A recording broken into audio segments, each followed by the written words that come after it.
రామ చక్కని సీతకి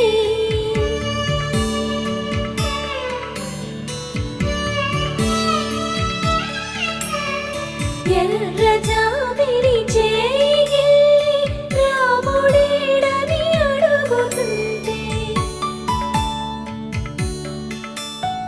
చూడలేదని పెదవి చెప్పే చెప్పలేమని కనులు చెప్పే నల్ల పూసై